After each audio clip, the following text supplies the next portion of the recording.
Hey guys, how to live chat with Shein customer service. So go ahead and click the three bars at the top left, right?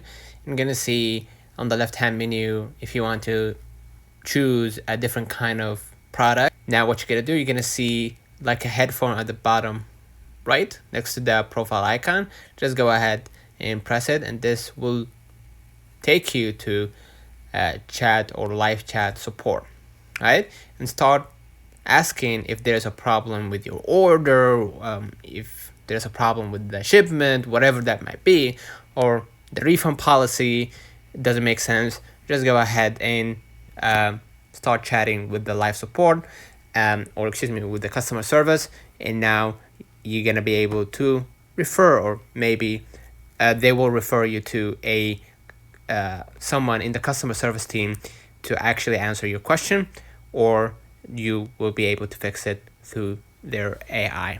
Right? So let me know in the comments if this video helped you. Don't forget to like and subscribe. See you in the next one.